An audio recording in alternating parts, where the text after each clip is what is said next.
Olá, sejam muito bem-vindos. Hoje a gente está aqui para falar um pouquinho sobre Guapimirim. Conhecer, amar e preservar.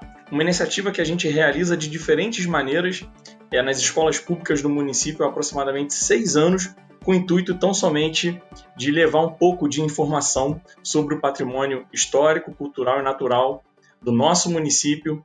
E olha aí o que a gente tem no nosso território. Uma das comprovações, algo físico que nos remete a esse tempo tão triste da história da humanidade. Esse foi um túnel provavelmente construído por mão de obra escrava ali na região do Vale das Pedrinhas. Ele fica muito próximo da capela de Nossa Senhora de Guapimirim. Ele era uma lenda quando nós chegamos ali no Vale das Pedrinhas há alguns anos. As pessoas falavam sobre ele, mas a gente ainda não tinha visto, ainda não tínhamos visto, por exemplo, uma foto como essa. E até que a gente se deparou com um quintal, com um terreno que tem não só esse túnel feito com esse tijolo maciço, mas também um poço feito também com esse tijolo, e a gente vai ver daqui a pouquinho uma foto de estruturas que seriam ali de senzalas ou dos casarões e dos engenhos ali da região. Falando sobre os engenhos, em 1580 é o registro que a gente encontrou, o primeiro engenho da região teria sido construído em 1580, já em 1580. Em 1660, cerca de 16 engenhos já haviam aqui no território hoje guapimiriense. Em 1778, 3 engenhos, e por curiosidade, que fabricaram aí 52 caixas de açúcar e 4 pipas de aguardente, de pinga, de cachaça.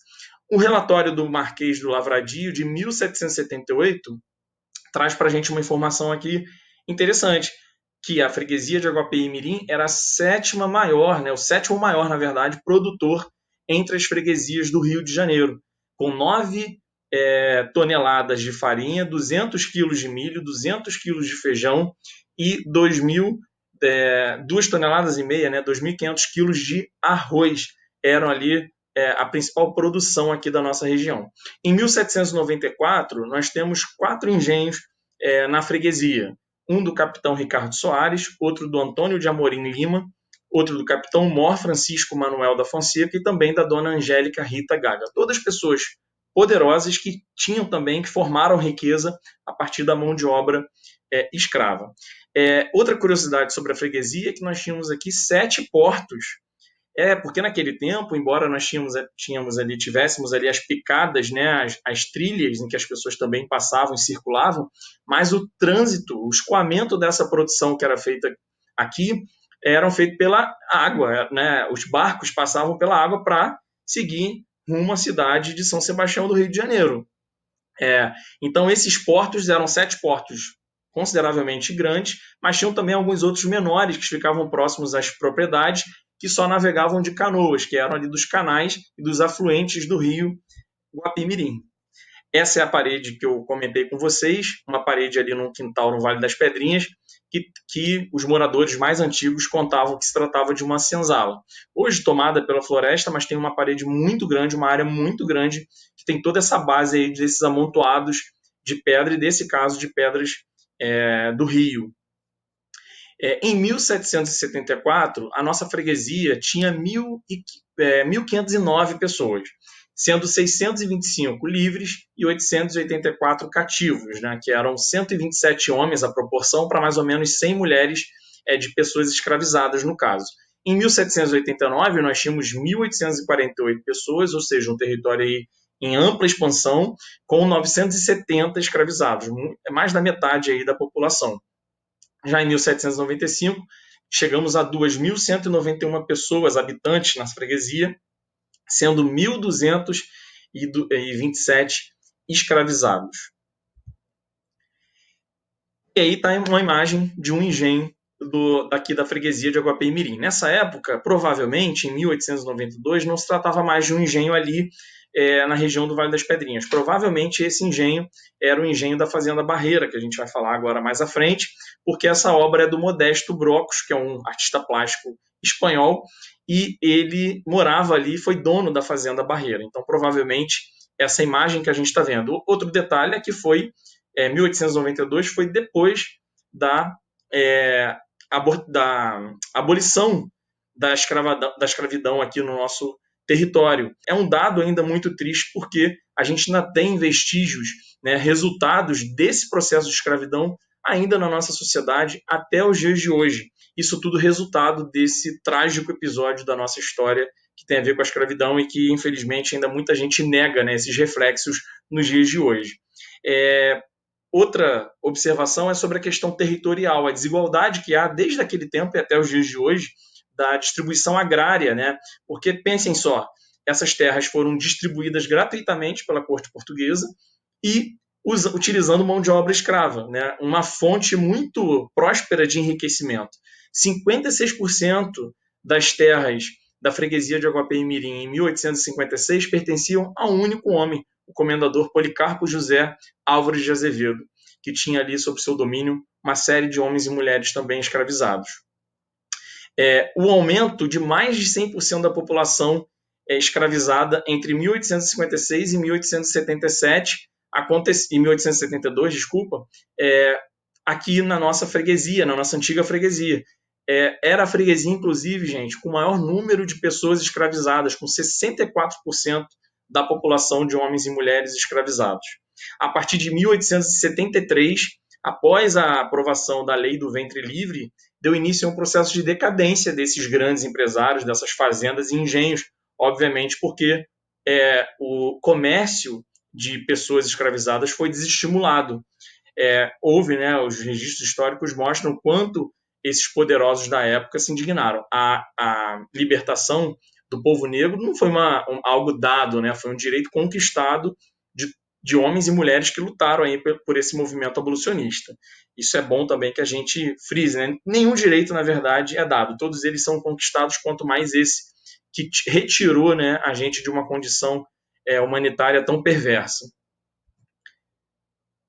Agora, a gente, falando ainda da freguesia de Aguapé-Mirim, queria comentar sobre esses movimentos históricos que a gente comentou lá no início. Se a sede da freguesia naquela época era ali no entorno da Capela de Nossa Senhora da Ajuda, depois ela passa a ser já lá na nossa serra, na nossa região mais serrana, no entorno da Capela de Nossa Senhora da Conceição do Soberbo.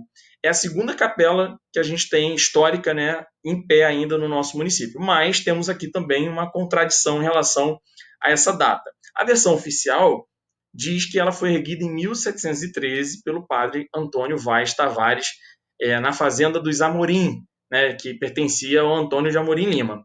Mas o historiador Edson Ribeiro, no seu livro, ele questiona essa data e afirma que a capela original foi fundada, na verdade, em 1852 e que teria sido demolida pela administração do Parque Nacional da Serra dos Órgãos em 1954, quando eles ergueram essa versão que a gente vê na imagem.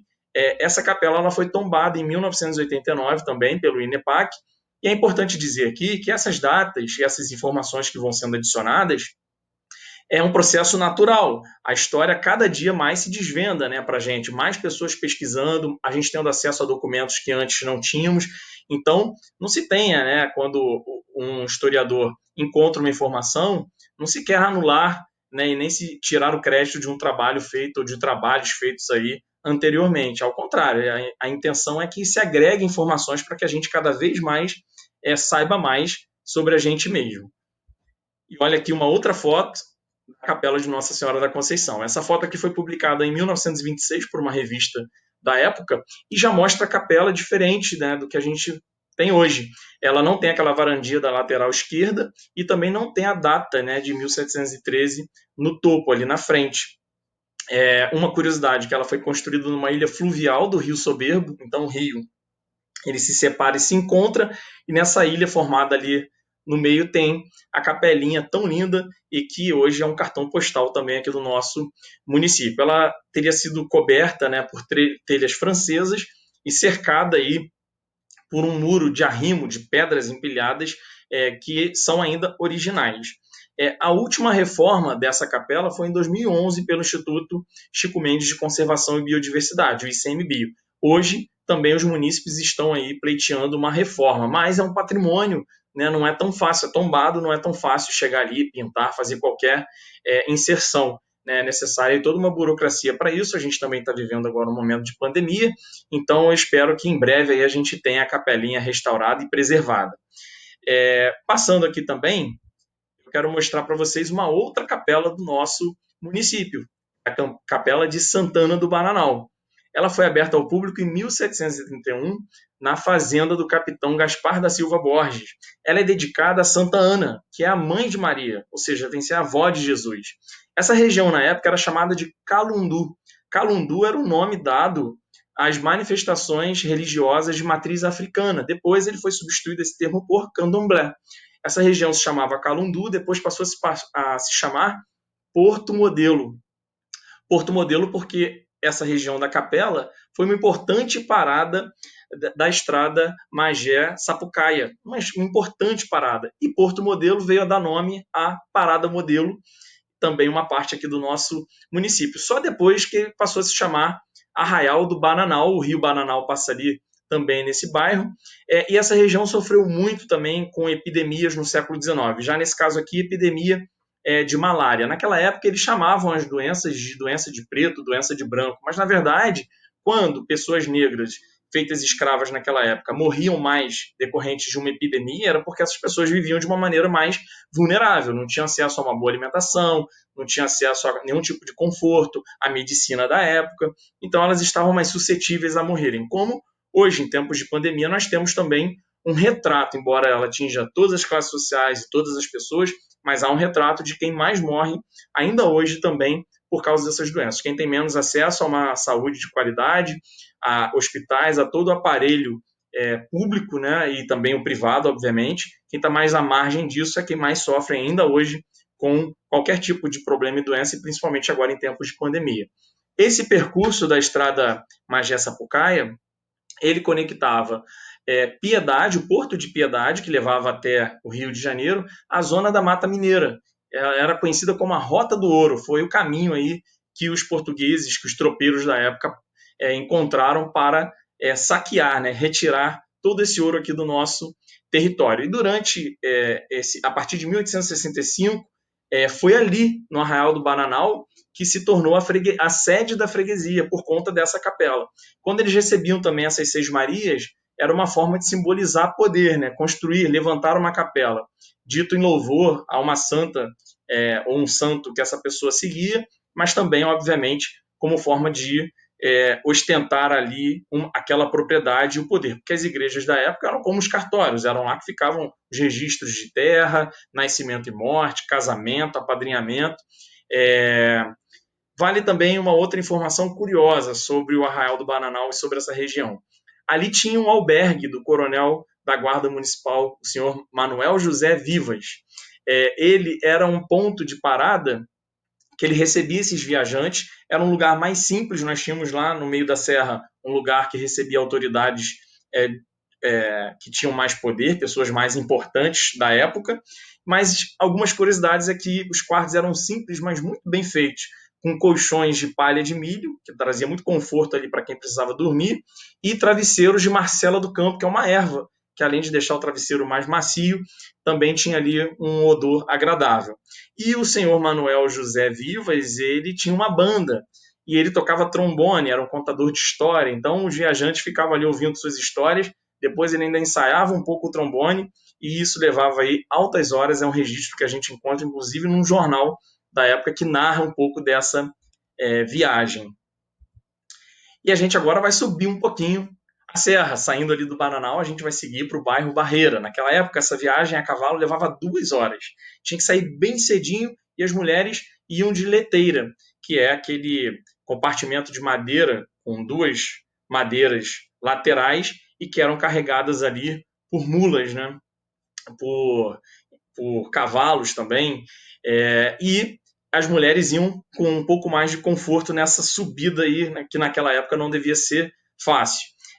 Essa imagem do FACNet de 1882 mostra para a gente como era a Fazenda Barreira na época e que, na verdade, a gente olhando ainda hoje, a gente talvez não consiga ter exatamente essa visão, por conta também da mata que foi toda regenerada nessa área, mas nós temos ali no canto esquerdo, lá no fundo, a sede da Fazenda Barreira, que está de pé até hoje no nosso município. É hoje o Museu Von Martius e o centro de visitantes da sede Guapimirim do Parque Nacional da Serra dos Órgãos. Depois, um pouquinho mais para a direita, nós temos a Capela de Nossa Senhora da Conceição. Está ali erguida, branquinha, bonitinha, já naquela foto que a gente viu, sem a varandinha lateral. Em frente, aqui no cantinho esquerdo da foto, nós temos a Ponte Velha, que passa em cima do Rio Soberbo e que até hoje também nós temos no nosso município. Não essa versão ainda, mas já a versão depois que serviu para que passasse o trem que subia a nossa serra, que a gente também vai falar daqui a pouquinho. No meio, a gente tem o Poço da Capela, o Rio Soberbo, que é o lado direito aí dessa ilha fluvial onde a capelinha está inserida, e lá no fundo a Serra dos Órgãos, com as nossas montanhas, o Escalavrado, o Garrafão e várias outras montanhas que estão também aqui no nosso território. Parte do que a gente vê nessa imagem já não existe mais, como o hotel que havia nessa região, uma dessas casinhas que a gente está vendo, e também a Casa de Cobrança, porque em 1852, Dom Pedro II autorizou um pedágio nessa região. Ou seja, muita gente começava a subir esse caminho, seguindo ali para as Minas Gerais, e aí eles tiveram a ideia de primeiro conter essa subida e depois também de lucrar com essa subida, para também, né, investirem na manutenção dessa estrada. Essa barreira fiscal, nós temos ali ainda no bairro Barreira um pouco das ruínas dessa barreira. E foi ela que deu nome ao bairro, né? Eu cresci achando que o nome Barreira se dava por conta das quedas de barreira que a gente tem no passado, que a gente teve no passado com frequência ali naquela região, mas não, na verdade tem a ver com esse, que muita gente pensa que foi o primeiro pedágio do Brasil, mas que hoje a gente já entende que não é bem assim, porque na época havia esse movimento de cobrança por passagem, né, de pessoas, de autoridades em algumas regiões do país, e em Guapimirim nós tivemos um outro trajeto que foi a primeira versão de um caminho que conectava Guapimirim com o que hoje a gente conhece como Teresópolis. E essa primeira versão era na Serra do Socavão, passava ali pelo bairro Caneca Fina e atravessava via Garganta Maria da Prata e saía lá no bairro Canoas. Lá em 1788 já tem registros de pessoas que passavam por ali e cobrança, né? Também uma barreira fiscal ali naquela região. Parte do percurso que tinha por terra, pessoal, foi usado depois para a própria ferrovia e futuramente também veio a ser usada para a criação da rodovia, do trecho Rio-Teresópolis da BR-116, né, da rodovia Santos Dumont. Seguindo aqui, ainda sobre a Fazenda Barreira, olha aí, nós temos a antiga sede da Fazenda Barreira. Ela pertencia ao médico Henrique Dias e foi assim muito importante a Fazenda Barreira naquela época do governo imperial. Em 1868, por exemplo, recebeu a visita da Princesa Isabel e do Conde Deu. Em 1876, recebeu a visita do imperador Dom Pedro II. E a gente vai entender por que isso, por que dessa importância toda. Mas há título aqui de curiosidade, que em 1893, a freguesia de Aguapimirim tinha ali no seu território 6.213 habitantes, com 478 residências. A produção da época era de cana, mandioca, arroz, milho, café, carvão e lenha. Carvão e lenha, porque nessa época também houve um processo enorme de desmatamento e de destruição do nosso patrimônio natural. Era uma prática da época, uma cultura da época, e que vem sendo aí, que foi também revertida, e a gente vai entender como foi esse processo. O que a gente está vendo, que é o Centro de Visitantes e Museu von Martius, esse nome é uma homenagem ao botânico e naturalista alemão Frederick Philipp von Martius, né, que é um dos maiores estudiosos da nossa fauna e da nossa flora aqui brasileira e que participou da missão científica que percorreu o Brasil durante 3 anos para estudar aí a fauna e a flora local. Há uma história que ele teria se hospedado nesse casarão e por isso recebeu essa homenagem, mas há também pessoas que dizem que, na verdade, isso é uma lenda, que isso não teria ocorrido.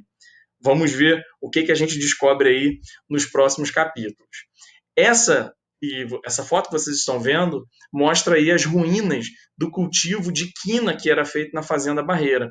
A quina, que achava o nome científico, né, Cinchona caliçaia, ela foi introduzida no Brasil aqui na Fazenda Barreira. Ela tem origem nos Andes, né, no Peru, e a serviço do Ministério da Agricultura, o dono da Fazenda Barreira empreendeu aí, também com recursos, né, públicos, começou a empreender aí com a quina na nossa região. A quina é um composto, né, que é chamado de quinino, na verdade, é um composto medicinal que era indígena, que tratava várias doenças e que tratava, entre outras doenças, a malária. foi muito importante essa plantação para resguardar o exército brasileiro durante a Guerra do Paraguai, que foi aí de 1865 até 1870. E para vocês terem uma noção, o exército brasileiro foi salvo com medicamento contra a malária dessa matéria-prima que saía aqui da Fazenda Barreira, aqui hoje do nosso município. Já em 1880, tinham 12 mil pés de quina ali na Fazenda Barreira e mais de 10 mil mudas em viveiro. Hoje, nós temos aí essas ruínas dessa região aí, também fruto de pesquisa de historiadores e de arqueólogos. Depois, a propriedade, a Fazenda Barreira, foi vendida para o Modesto Brocos e Gomes, né, e a sua esposa também, que era esse renomado artista plástico espanhol que foi membro da Escola de Belas Artes. Ele era amigo, inclusive, de outro personagem que viveu aqui na nossa região, que eu vou falar já já. Em 1920, o casal vendeu a propriedade a João Junger Sobrinho, que explorou a floresta para a produção de madeira e carvão, que era, como eu disse, uma prática da época. Essa é uma foto que a gente tem de 1940, dessa região que hoje é o Parque Nacional da Serra dos Órgãos. A gente vê a foto, não está com uma qualidade tão boa, mas aqui embaixo vocês conseguem ver um quadradinho branco que é o Museu Von Martius. A gente tem um pedacinho ali já da serra, né, do que hoje a gente compreende que hoje tem a rodovia, as montanhas, mas perceba-se só que nós temos uma floresta muito desmatada, uma área de pastagem, exatamente por conta dessa retirada aí de lenha. Para falar a verdade, nesse início aí do século XX, nós tínhamos um problema muito grande aqui no município, que isso aconteceu em várias regiões, que era essa cultura da lenha e das carvoarias, que devastaram aí vários trechos de floresta do nosso município, que já foram aí recompostos depois da criação dessas unidades de conservação. Em 1939, a Fazenda Barreira foi incorporada ao patrimônio ambiental da União, quando o presidente Getúlio Vargas criou, por decreto, o Parque Nacional da Serra dos Órgãos, que vem a ser o terceiro parque nacional mais antigo do Brasil, criado aí depois do Parque Nacional de Itatiaia e também do Iguaçu. Em 15 de setembro de 1944, essa fazenda foi desapropriada por decreto. Essa área, gente, apresentava sérios problemas, né? Além de desmatamento, poluição também dos recursos hídricos. Hoje ela está totalmente recuperada, coberta por floresta e também proporcionando uma água de excelente qualidade para o abastecimento do nosso município.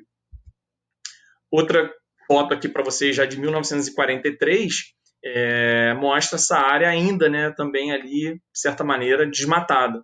E uma curiosidade, né, a família Junger move um processo contra a União por conta dessa desapropriação que nunca foi indenizada, e esse seria o processo mais antigo da Vara Federal de Magé. Há 30 anos ela está em Magé, mas percorreu mais de meio século no Rio de Janeiro. Aí uma curiosidade. E temos aí a Casa Bernadelli, né? Quando eu falei para vocês de um outro artista plástico renomado que viveu aqui no nosso território, a gente está falando do Henrique Bernadelli. Ele era chileno, ele se naturalizou brasileiro, né? E ele teria começado a visitar aqui a nossa região da Serra dos Órgãos em 1864. Mas ele ainda se hospedava naquele velho hotel localizado ali na Barreira.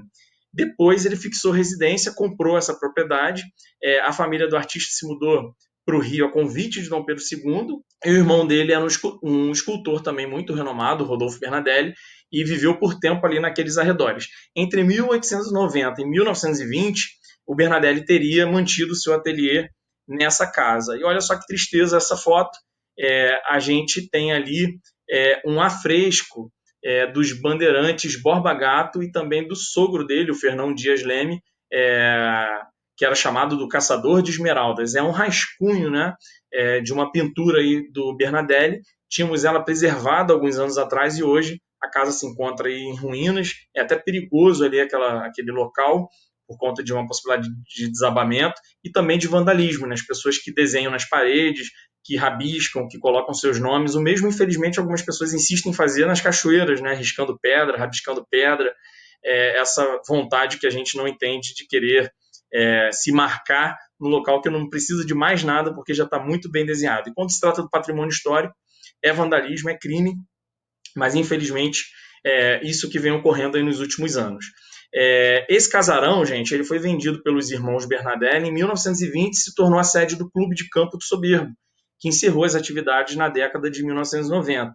E depois esse local entrou aí realmente em abandono, né? Virou estacionamento clandestino, teve parte do terreno invadido, fizeram estacionamento, enfim, ainda se encontra em estado de abandono, mas foi tombado pela Prefeitura Municipal de Guapimirim em 2015, embora a gente espere aí também, é uma luta ali dos moradores do bairro Barreiro, da Associação de Moradores, do Rogério, que é um grande entusiasta ali da região, tem também um restaurante, uma pousada, e ele luta muito para que seja transformada aí talvez numa casa de cultura.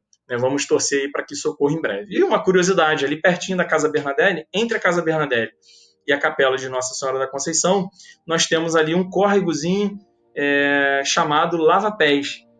E reza a lenda que os tropeiros paravam ali para lavar suas botas, lavarem os seus sapatos e para lavarem também ali, darem um banho ali nos seus animais que subiam a estrada. Confira também o próximo vídeo com mais informações para você conhecer, amar e preservar Guapimirim.